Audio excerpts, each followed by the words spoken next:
When a woman attains enlightenment, her past gets buried.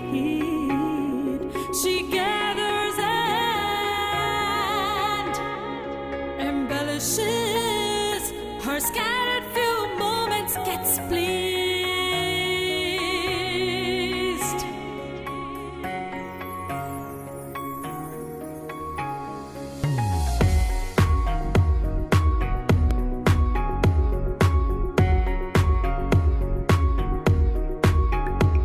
When a woman attains enlightenment, her past gets buried. She gathers and embellishes her scattered few moments, gets pleased.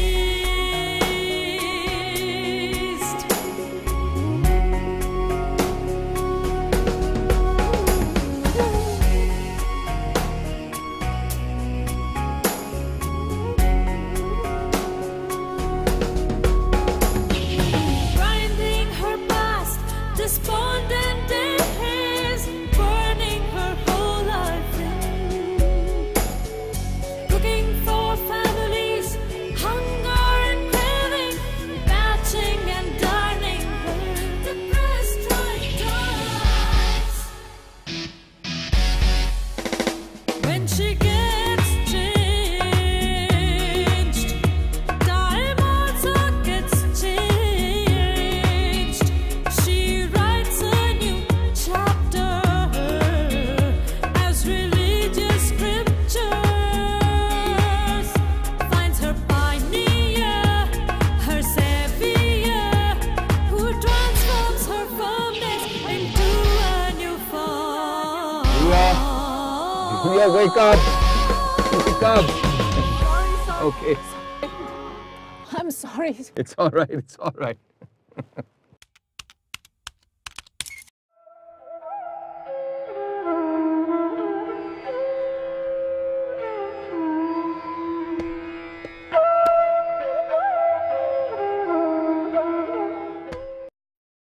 Barely 170 kilometers from India's capital city of Delhi, in the state of Rajasthan, there is a small town, Alwar.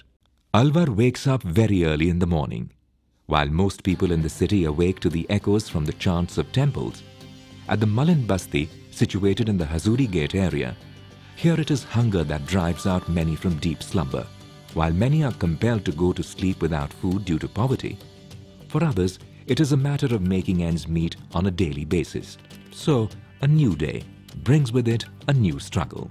But in this very Malin Basti, there is Usha and many other women like her, for whom the meaning of life has completely changed. There was a time when they would venture out with a broom and a metallic pan in their hands before sunrise, fearing that with the first rays of sunshine, their identity would be revealed. Life held no promise, as they had no identity or human face, and moved from house to house, indulging in the demeaning practice of cleaning the night soil. In fact, most women in the Basti had resigned themselves to this life of abject misery. Not only was the remuneration insufficient for them to lead a decent life, the work also made them untouchables. People would even stay away from their shadows. And till this day, these women who clean the mess created by others are ironically called scavengers.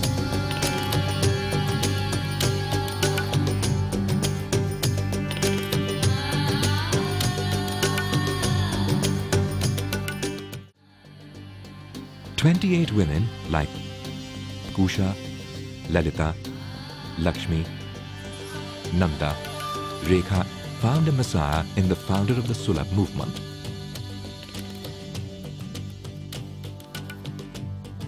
Under a pilot project, Sulabh set up a Nai Disha Center in the Lajpat Nagar area of Alwar on 28 April 2003 to bring women out of the age-old practice of scavenging and to rehabilitate them through education and training in vocational skills. People used to shirk from their shadows, but now times have changed.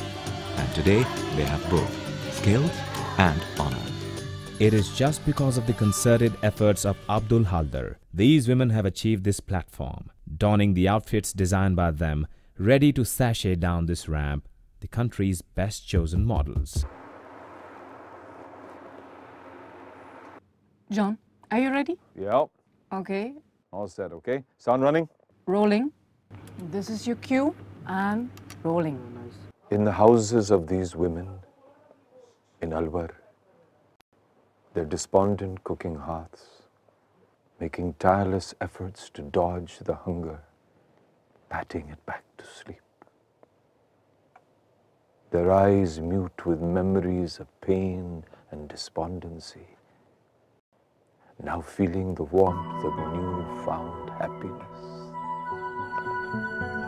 In the middle of ashes spread on the dead earth, far away,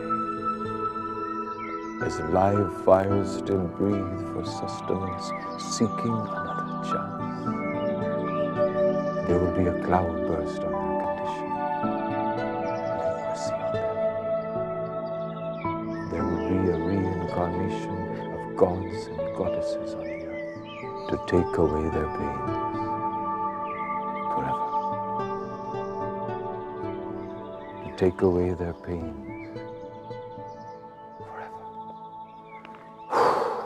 Is that any better? It was lovely, John. That's a lovely song.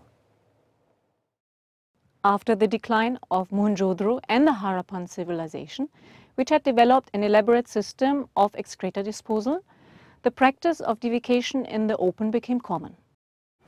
It has a collection from Mohenjo-daro and Harappa civilization. In India, open defecation and the cleaning and carrying of human excreta started during the Puranic period.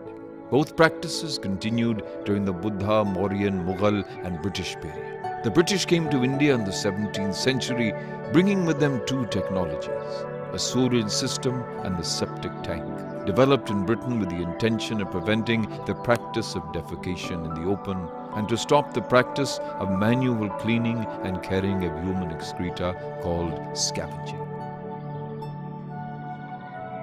These technologies, however, are not cost-effective in a country like India. And today, only 232 towns out of more than 5,000 have been covered by the sewerage system. About 700 million people in India still defecate on roadsides, bylanes, and the sides of railway tracks. Open defecation increases global warming by 30%. 500,000 scavengers still clean and carry human excreta from 13 million bucket toilets daily, and about the same number of children die every year in India from sanitation-related diseases such as diarrhea, dehydration, and cholera. Women also suffer as they have to wake before the sunrise to avoid being seen while defecating in the open. If they cannot manage this, they have to wait till the sun sets. This situation creates poor health for women because they have to control the call of nature during the day. Since a large number of schools have no toilets, many girl students drop out of the education system. The practice of open defecation started throughout the world with the new civilization. During the 19th and 20th century, Europe, the United States of America, and Australia solved the problem by providing sewerage and septic systems. But in Asia, Africa, and Latin America, development has been slower, and 2.6 million people still do not have access to safe and hygienic toilets. A commitment was made during the Earth Summit 2002 in Johannesburg to change this situation. It was resolved that half the world's population would be provided toilets by 2015 and all by 2025. To give impetus to the movement to upgrade sanitation throughout the developing world. Excellencies, ladies and gentlemen, it is an honor and a pleasure to be with you today and to officially launch the UN International Year of Sanitation 2008. The United Nations has declared 2008 as the International Year of Sanitation. While declaring the International Year of Sanitation 2008, Mr. Ban Ki-moon, the Secretary General of the United Nations, said, "Access to sanitation is deeply connected to virtually all the Millennium Development Goals. In particular, those involving the environment, education, gender equality, and the reduction of child mortality and poverty. An estimated 42,000 people die every week from diseases related to the low quality of water and absence of adequate sanitation. This situation is unacceptable. The Prince of Orange of Netherlands, chair of the United Nations Secretary General's Advisory Board, reiterated the need to improve sanitation.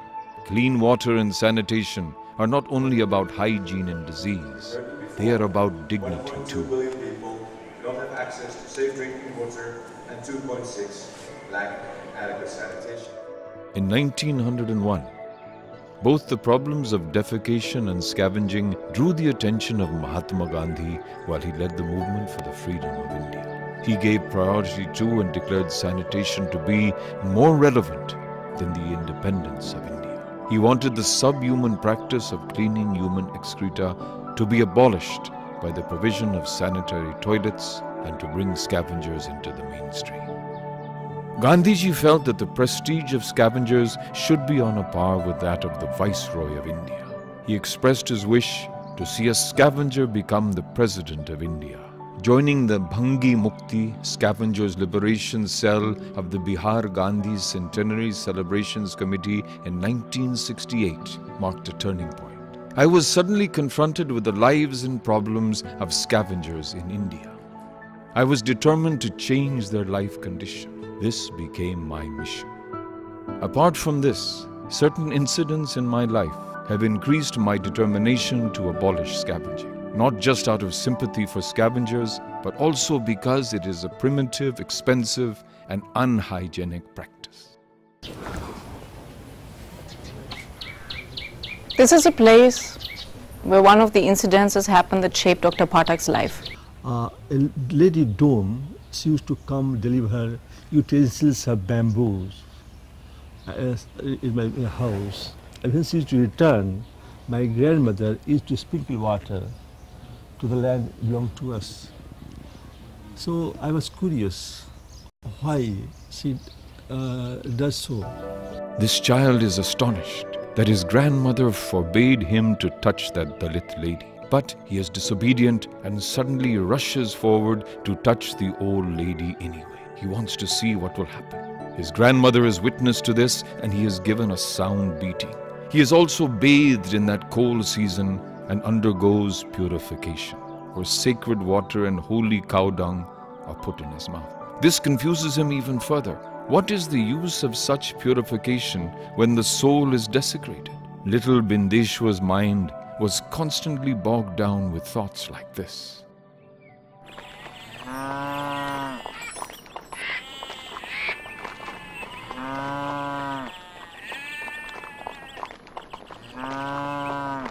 Dr. Pathak just told us what happened right at this spot 38 years ago.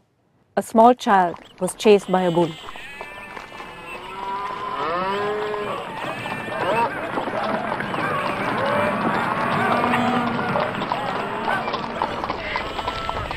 A lot of people came running. A lot of people tried to help. And then somebody out of the crowd started yelling, "He's from the scavengers ghetto." Immediately, everybody stopped helping that small child.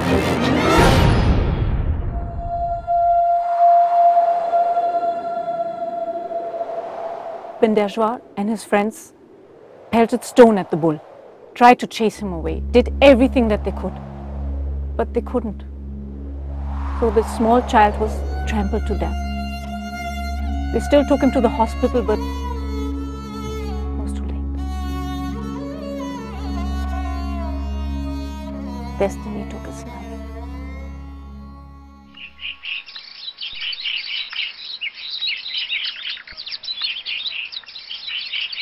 बहू, अरे ओ बहू, उठोगी नहीं, देखो दिन निकल आया है।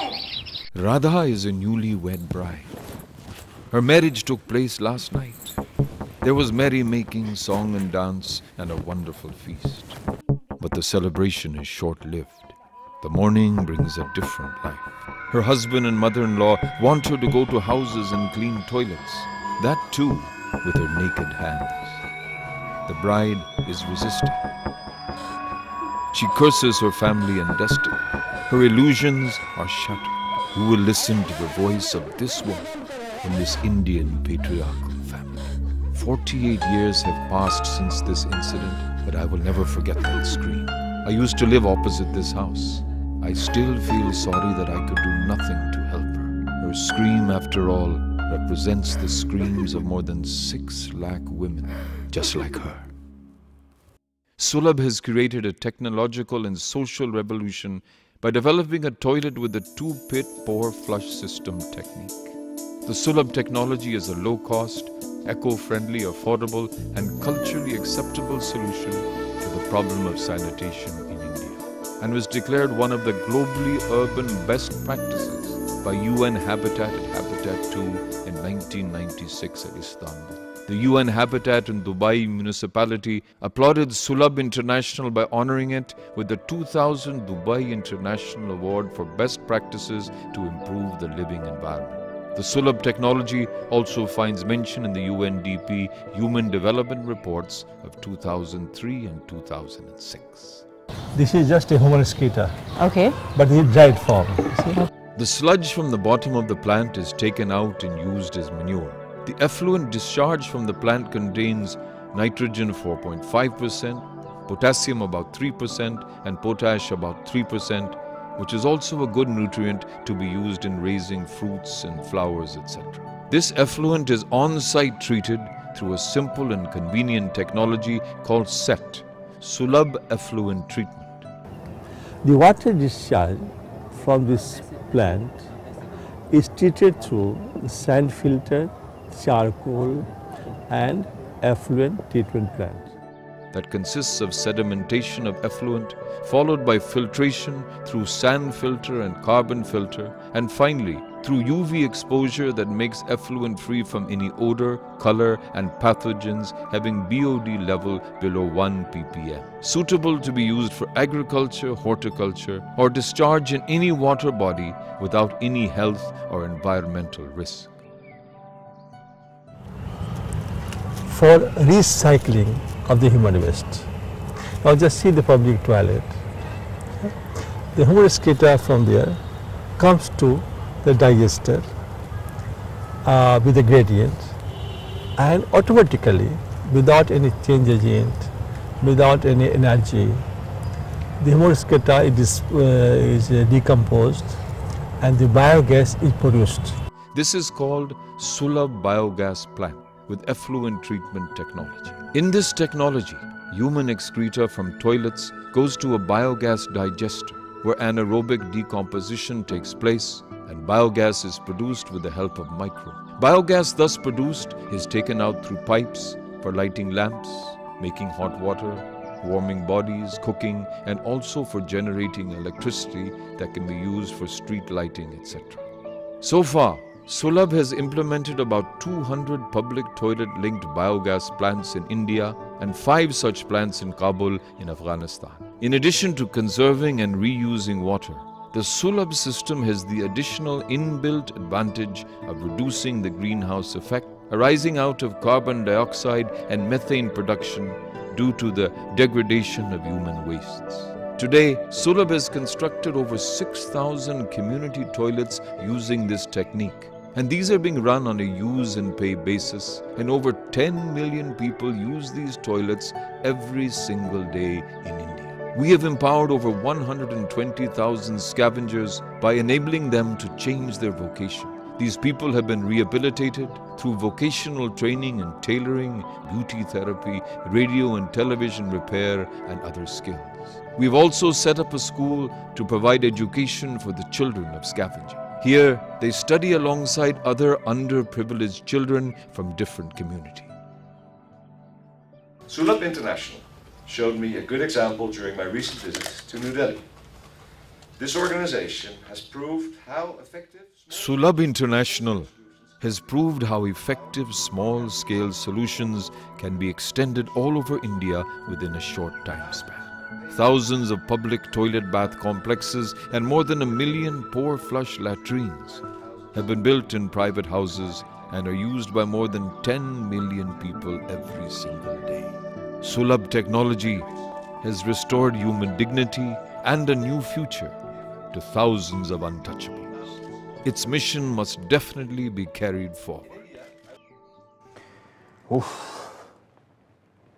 Julia, are you all right?